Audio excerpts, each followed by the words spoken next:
நியாயமா பார்த்தா நீங்க தான் இந்த இடத்துல உட்கார்ந்துருக்கணும், நீங்க தான் எம்எல்ஏ ஆயிருக்கணும். ஆனா நீங்க எல்லாமே எனக்காக விட்டு கொடுத்துட்டீங்க. விட்டெல்லாம் கொடுக்கல, நீங்க வேற. என்னை விட இங்கே உட்காரத்துக்கு உங்களுக்கு தான் தகுதி இருக்கு. ஏங்க, நான் அரசியல்வாதியோட புள்ள தான். எனக்கு அரசியலும் தெரியும், அடுக்குமொழியிலையும் பேச தெரியும். ஆனால் மக்களுக்கு என்ன தேவைன்றது உங்களவுக்கு தெரியாதுங்க. அவங்க உணர்வை உங்களவுக்கு நல்லா புரிஞ்சுக்க முடியாது. ஆமாங்க.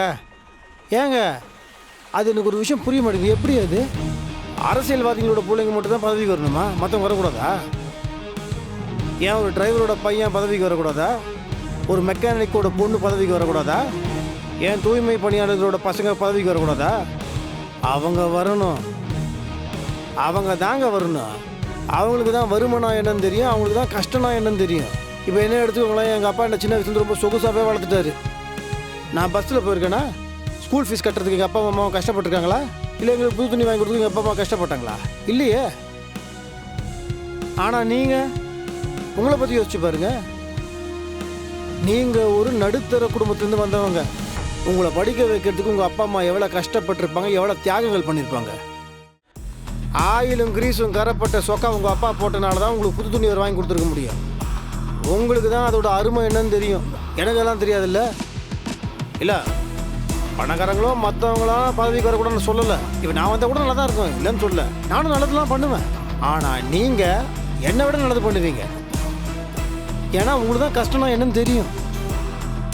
ஏங்க, இனிமேல் இந்த படித்தவங்க தான் வரணும், இல்லை இந்த பரம்பரையாக வரணும், இல்லை ரத்தத்துலேயே வரணும், அதெல்லாம் கிடையாதுங்க. அடுத்தவங்களுக்கு செய்யணுன்ற உணர்வு, அந்த எண்ணம், அது உங்ககிட்ட இருக்குது. அது போதும். இனிமேல் இந்த நடுத்தரத்தில் இருந்தியா இன்னும் அடிமட்டத்தில் இருக்கவங்களாம் மேலே வரணுங்க. நீங்கள் ஆசைப்பட்டபடியே நான் வந்தால் நல்லா தான் இருக்கும். ஆனால் நீங்கள் வந்ததுனால அதை விட நல்லாவே சூப்பராக இருக்கும். உட்காருங்க. ஐயோ, நீங்கள் என்னங்க இப்படி நின்றுட்டே வேலை பார்க்க போகிறீங்களா? சொன்னால் கேட்க மாட்டீங்களா நீங்கள்? வாங்கங்க, வாங்க உட்காருங்க, உட்காருங்க. ஒரு நிமிஷம். இது மட்டும் வேண்டாம், இதெல்லாம் ரொம்ப பழசுங்க. அவரே எடுத்துட்டாரு. இந்தாங்க சார், வச்சுக்கோங்க. உட்காருங்க.